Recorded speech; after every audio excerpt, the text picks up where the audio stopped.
అంటే మీరు 2 చేతులు ఎత్తండి ఇలా ఓపెన్ అంటాడు కదా! మళ్ళీ మొదటికొచ్చాడండి. అసలు ఈ ఎఫెక్ట్ నిన్న ఉండేది.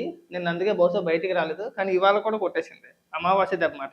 ఒకసారి ఏమని అడుగుతున్నాడో వినిపిస్తాను నాకు.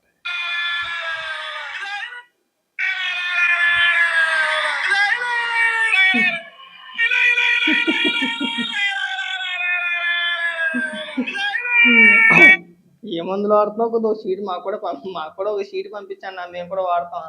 తట్టుకోలేకపోతున్నాం ఒక్కోసారి బాగా చూస్తా ఉంటే. ఎందుకు అరుస్తావో, ఎందుకు కేకలేస్తావో, ఎందుకు మీటింగ్ పెడతావో ఒక అర్థం పర్థం ఉండదు అంతే. ఏదో ఊరికే వస్తున్నారులే మనం ఏదైనా ఒక మీటింగ్ పెడితే 10 మందిని పోగేసుకోవాలా, వాళ్ళ ముందు ఇలా ఇలా ఇలా అని చెప్పేసి అనాలి. మళ్ళీ సేమ్ స్క్రిప్ట్. 3 ఏళ్ళు ఆగండి, కళ్ళు మూసుకుంటే 2 ఏళ్ళు అయిపోయి నీకు 3 ఏళ్ళు ఆగండి. నేను వస్తాను, నరికేస్తాను, ఇరగదీసేస్తాను. ఇది అప్పుడప్పుడు నేను చెప్పాను కదా, అమావాస్య దెబ్బలు గట్టిగా తగులుతూ ఉంటాయి అన్నకి. ఇదిగో గొంతు ఏదో చిరిగిపోయిన గొంతులాగా గొంతు నొక్కు పెట్టేసి, ఊపిరి బిగపెట్టేసి, మళ్ళీ ఊపిరి గట్టిగా బిగపెట్టేసి మాట్లాడతారు కదా, అలా మాట్లాడేస్తున్నాడు. ఇంక నేను వచ్చిన తర్వాత అందరినీ వేస్తాను. ఇంకా వినిపిస్తా, ఆదరిద్రం కూడా వినిపించాలి కదా. మీ అందరికీ కూడా ఒకటే హామీ ఇస్తా ఉన్నాను, మీ కష్టాలు నాకు తెలుసు.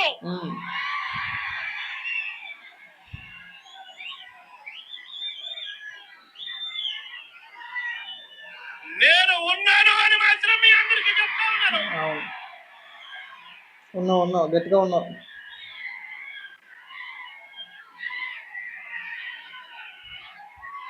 చూస్తూ 2 సంవత్సరాలు దాటిపోయింది. కళ్ళు మూసుకొని కళ్ళు తెరిచేసరికి మరో 3 సంవత్సరాలు కూడా పోతాయి.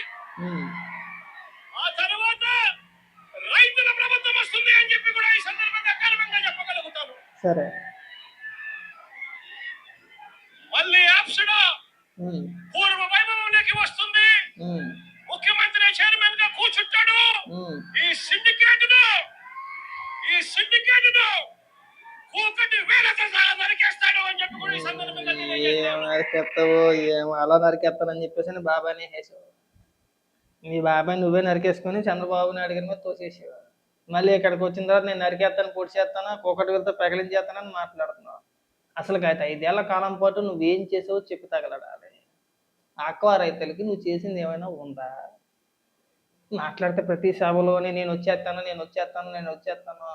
2024 ఎన్నికల ముందు కూడా ఇలాగే మాట్లాడు. నా ఇంటికి బేకలేదు, నా ఇంటికి చాలా బలమైన, నేను దిగ్గొట్టేసుకున్నానంటే సిమెంట్ పోతే వేసాను, లాగినా కానీ రావు. 175కి 175 నాయే. వైనాట్ 175. మరి ఏదైనా ఇంటర్వ్యూలు అన్నట్టు ఎందుకు రాకూడదు రజని? వచ్చొద్దు రజని. ఎవరో ఆ TV 9 యాంకర్ రజనీకాంత్ తోటి ఇలాంటి డైలాగులన్నీ చాలా చూసాం. మళ్ళీ మేము అధికారంలోకి వస్తాము, పాస్బుక్ల మీద బొమ్మ వేసుకుంటాము, మధ్య మేమే అమ్మేస్తాము, సరిద్రాల మీద బొమ్మ వేసుకుంటాము, అన్నిటిలో నీకు దోచేస్తామని చెప్పేసి మళ్ళీ ఇక్కడికి వచ్చి ఉపన్యాసాలు చెప్తున్నావా? కాస్త సిగ్గు ఉండాలి మనం మాట్లాడటానికి. మాట్లాడితే అన్ని సమస్యలు ఉన్నాయి అని చెప్పేసి ఒక రకమైన ప్రచారం తీసుకెళ్తున్నారు కదా మీరు. మరి అన్ని సమస్యలు ఉన్నప్పుడు రాష్ట్ర ప్రభుత్వాన్ని ప్రశ్నించుకుంటా అక్కడెక్కడో సభ పెట్టుకొని ఇలాగండం 2 చేతులు పైకెత్తన్నాను, 2 కాళ్ళు పైకెత్తన్నాను, కాళ్ళు పైకెత్తి చప్పట్లు కొట్టమన్నాం. ఇది ఎక్కడ దిక్కుమలుతాను అని అడుగుతున్నావు. ఎక్కడికి వెళ్తే అక్కడికి అన్ని సమస్యలే. నిన్న విశాఖపట్నం వెళ్ళాడు, సేమ్ డైలాగు. అంతకుముందు విజయవాడ వెళ్ళాడు, సేమ్ డైలాగు. ఎక్కడికి వెళ్ళి ఒకటే డైలాగు. ఇన్ని సమస్యలు ఉన్నాయి. ఓకే, ఉన్నాయి అనుకున్నాం కాసేపు. మరి అసెంబ్లీకి వెళ్ళి ప్రభుత్వం దృష్టికి తీసుకురాకుండా ప్రభుత్వాన్ని ప్రశ్నించుకుంటా ఏం చేస్తావు? ఓ నెలలో 2 సార్లు బయటకు వస్తావు, మిగిలిన టైం అంతా కూడా బెంగళూరులోనే ఉంటావు. నేను అమావాస్య వెళ్ళిపోయింది, వచ్చావు మళ్ళీ తెల్లారితే. ఆ ఎఫెక్ట్ ఇంకా పోలా.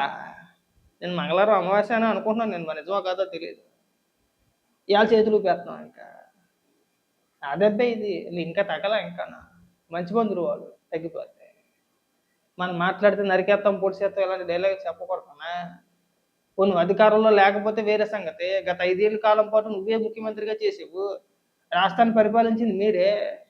పట్టుకుని 10 నిమిషాల పాటు మేము రాష్ట్రాన్ని చేసింది ఇది అని మనం చెప్పుకోలేము. ఇవాళ కూడా మనం చెప్పుకోలేమన్నా? చెప్పుకోగలగాలి కదా. ఏ అంశం అయినా కావచ్చు, పరిశ్రమలు కావచ్చు, ఇంకోటి కావచ్చు, ఏ అంశం అయినా కానీ నువ్వు పట్టుకుని 10 నిమిషాల పాటు నేను ఇది చేశానని చెప్పు. మాట్లాడితే ఏం చెప్పుకోతాడో, బట్టలు నొక్కేసాను నేను అంటాడు. అప్పులు తెచ్చాను, బట్టలు నొక్కేసాను. ఇది మినహాయించి నువ్వు ఏదైనా చెప్పగలవా? మరి ఎందుకని ఇక్కడికి వచ్చి రెచ్చగొట్టే వ్యాఖ్యలు కాకపోతే జగన్మోహన్ రెడ్డి గారు మీరేమనుకుంటున్నారంటే ఆ, ప్రతిసారి మనం చెప్పే మాటలు జనం నమ్ముతారులే, గతంలో వర్కౌట్ అయింది ఈసారి కూడా అలాగే వర్కౌట్ అవుతుంది అనుకుంటున్నారు. అన్ని సందర్భాల్లోనే అది వర్కౌట్ అవ్వదు.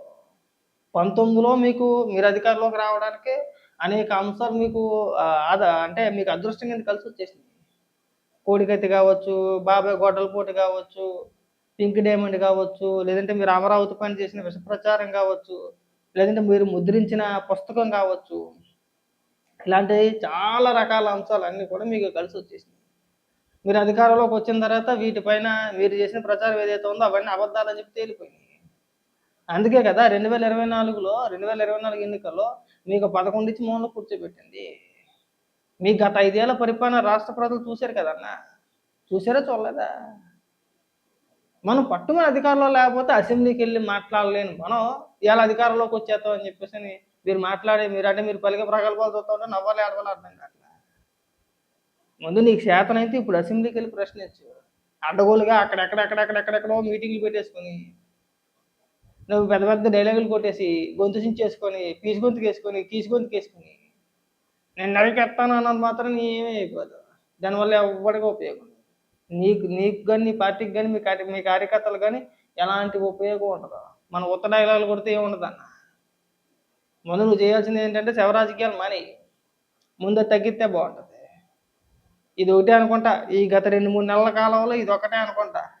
రైతులకు సంబంధించి ఒక మీటింగ్ పెట్టడం, మిగిలిన శవయాత్రలే. మళ్ళీ ఇప్పుడు ఒకటి ఉంది, ముద్రగడ పద్మనాభం గారి దగ్గరికి వెళ్తారు. ఇప్పుడు ఆయన చనిపోయారు కదా, ఇప్పుడు వెళ్ళి ఆ కుటుంబ సభ్యులను పరామర్శించడానికి ఇప్పుడు వెళ్తాడు. మళ్ళీ అక్కడ సేమ్ డైలాగులు కొడతా ఉంటాడు, ఇలాంటి డైలాగులు కొడతా ఉంటాడు. అక్కడ కూడా ఒంట్లో బాగోకుండా దాదాపు 3 నెలల పాటు 3 నెలలు హైదరాబాద్ హాస్పిటల్లో ఐసీయూలో ముద్రగడ పద్మనాభం గారు ఉన్నారు. కనీసం ఒక్కసారి కూడా పరామర్శించడానికి వెళ్ళా. ఇవాళ ఆయన చనిపోయిన తర్వాత ఆ కుటుంబాన్ని పరామర్శించడానికి ఏకంగా కిల్లంపూడి వరకు వెళ్ళిపోతున్నారు. అదేదో బతుకున్నప్పుడు వెళ్ళి హాస్పిటల్కి వెళ్ళి ముఖం చూపి చూస్తే కదా, ఏమయ్యా ముద్రగడ పద్మనాభం గారు ఎలా ఉన్నారు ఏంటి, నా కోసం ఎంతో కష్టపడ్డారా, మీ సేవలు మేము మర్చిపోలేము, మీరు త్వరగా ఆరోగ్యంగా మీరు కోలుకోవాలి, మళ్ళీ మన పార్టీలో మునుపట్లాగే మీరు పనిచేయాలని చెప్పేసి ఒక 4 ముక్కలు మాట్లాడితే ఏమైనా చెడ్డ వచ్చిందా? మనం వెళ్ళలేకపోయాం. ఇవాళ మనిషి పోయిన తర్వాత నువ్వు వెళ్ళి అక్కడ ఎన్ని డ్రామాలు ఆడితే ఉంది అంటే, అక్కడికి వెళ్తే డ్రామాలు ఆడడానిక? జగన్మోహన్ రెడ్డి హాస్పిటల్కి ఎందుకు వెళ్ళాడు చెప్పనా నేను? హాస్పిటల్కి వెళ్తేనే అక్కడ జనాన్ని గట్ట తీసుకొస్తానుకో, లేదంటే ఎక్కువ మంది జనాన్ని పోగేసి జై జగన్ అని చెప్పేసి నినాదాలు చేస్తానికి ఉండదు, ఒప్పుకోరు అలాగా. అందుకే హాస్పిటల్కి వెళ్తారు. చనిపోయిన తర్వాత ఎలాగా ఇంటికి తీసుకొస్తారు కాబట్టి చుట్టాలో పట్టాలో కార్యకర్తలో మనం కూడా వెళ్తున్నాం కాబట్టి అలాగే జన సమీకరణ ఎలాగా చేస్తారు. ఎక్కడికి వెళ్ళినా కానీ మనకు జై కొట్టేస్తారో, జై జగన్ అంటారు, సీఎం అని అరుస్తారు, మళ్ళీ నువ్వే జగన్ అని చెప్పేసి నన్ను పొగుడుతారు కాబట్టి ఇప్పుడు ఎక్కడికి వస్తున్నాడు. అంతే, ఇందులో పెద్ద చించుకునేది ఏమీ లేదు. 2 సింపుల్గా అర్థమయ్యేలా చెప్తాను. జగన్మోహన్ రెడ్డి హాస్పిటల్కి ఎందుకు వెళ్ళలేదంటే కారణం ఇదే. అక్కడ జన సమీకరణ చేస్తే ఊరుకోరు, జనాలు ఏమన్నా రానివ్వరు. జనాలు ఎవరు రాకపోతే జగన్మోహన్ రెడ్డి ఎక్కడికి పోడు. జగన్మోహన్ రెడ్డి ఎక్కడికైనా వెళ్తే మినిమం తక్కువ లెక్కైతే కంటిమూరి చేపలు కనుచూపు మేరలో జనం ఉండాలి. కనీసం డబ్బులు ఇచ్చారని తీసుకొచ్చేస్తారు. లాస్ట్ టైం విశాఖపట్నంలో తీసుకొచ్చారు కదా, 100 రూపాయలు తీసుకొచ్చారు కదా, అలాగా. ఇవాళ చూడండి, ముద్రగడ పద్మనాభం గారి కుటుంబ సభ్యులు పరామర్శిస్తానికి వెళ్ళి అక్కడ కుటుంబాన్ని పరామర్శించేది కాకుండా జగన్మోహన్ రెడ్డి భజన వీడియోలు ఎక్కువ బయటకు వస్తాయి. దీన్ని బట్టి మీకు అర్థమైపోతాయి జగన్మోహన్ రెడ్డి మనస్తత్వం ఎలాంటిది అని. జగన్మోహన్ రెడ్డి పిచ్చోడయ్యి హాస్పిటల్లో పరామర్శిస్తానికి వెళ్ళలేదు. వెళ్ళకపోవడానికి కారణం ఏంటి? అక్కడ జనాలు తీసుకెళ్తానికి ఉండదు, మనకి హైప్ రాదు. అదే చనిపోయినప్పుడు అయితే కనుక అందరూ ఉంటారు కాబట్టి మనకు అక్కడ దొరకని హైప్ వచ్చింది. అదిగో జగన్మోహన్ రెడ్డికి జనాదరణ తగ్గలేదు. జగన్మోహన్ రెడ్డి వస్తున్నారని కానీ ఏకంగా పొలవమని చెప్పేసి జనం వచ్చి